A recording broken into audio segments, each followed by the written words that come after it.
Digital marketing training ని one training ద్వారా మీరు కనుక తీసుకోవాలనుకుంటే మీరు డిజిటల్ బడీని కాంటాక్ట్ అవ్వచ్చండి. సో 1-to-1 ట్రైనింగ్ ఉంటుంది. కొంతమంది గ్రూప్ లో ఇబ్బంది అవుతుంది సార్ మాకు, లేకపోతే బ్యాచ్ టైమ్స్ కి వీళ్ళకి అవైలబుల్ ఉండదు, అటువంటిప్పుడు వీళ్ళకి సపరేట్ స్లాట్ కావాల్సి వస్తుంటది. అండ్ కొంతమంది డెలిబరేట్ గానే వాళ్ళకు 1-to-1 కావాలని వస్తుంటారు. అటువంటి వాళ్ళు ఒకవేళ 1-to-1 training, digital marketing training కావాలంటే మీరు రీచ్ అవ్వచ్చండి. సో వీటికి తక్కువ స్లాట్స్ ఉన్నాయి. ప్రజెంట్ నేను 1-to-1 ట్రైనింగ్ ఒక 3 స్టూడెంట్స్ కి నేను ఇస్తున్నా సెపరేట్ గా. ఒక్కొక్కరికి 1 అవర్ వెళ్తుంది అనమాట.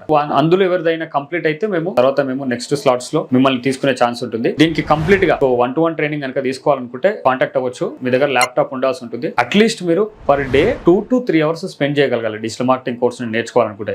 మీరు స్టూడెంట్ అవ్వచ్చు, లేకపోతే మీరు వర్కింగ్ ప్రొఫెషనల్ అవ్వచ్చు, you can be any person అనమాట. 1 అవర్ కోర్స్ తర్వాత అట్లీస్ట్ ఇంకొక 1 అవర్ ప్రాక్టీస్ కి 1 to 2 అవర్స్ అలా కనుక మీరు కేటాయించగలిగితే మీరు ప్రాపర్ గా నేర్చుకునే ఛాన్స్ ఉంటుంది. ఎవ్రీడే అటెండ్ అవ్వాల్సి ఉంటుంది సెషన్స్. 1-to-1 కొంచెం కంప్లీట్లీ డిఫరెంట్ గా వెళ్తుంటుంది. మీకు మీ టీచింగ్ ప్యాటర్న్ కూడా లైవ్ క్లాసెస్ ఉంటాయి, రికార్డెడ్ వీడియోస్ ఇచ్చి చేయమని చెప్తుంటాను, ఒక బ్లాగ్ రిసోర్సెస్ ఇచ్చి చేయమంటుంటాను. మీకు అన్ని విధాలుగా మీకు సెల్ఫ్ లెర్నింగ్ కూడా నేర్పించడం జరుగుతుంది అనమాట 1-to-1 ట్రైనింగ్ లో. డిజిటల్ బడీలో కూడా ఎక్కువ సక్సెస్ అయిన స్టూడెంట్స్ ఎవరని ఒకసారి ఆలోచిస్తే 90% 1-to-1 ట్రైనింగ్ తీసుకున్న వాళ్ళే ఉన్నారనమాట. ఇది స్టార్టింగ్ లో తీసుకున్నారు వాళ్ళు అలా అనమాట. మీకు గనుక 1-to-1 ట్రైనింగ్ కావాలనుకుంటే మీరు రీచ్ అవ్వండి.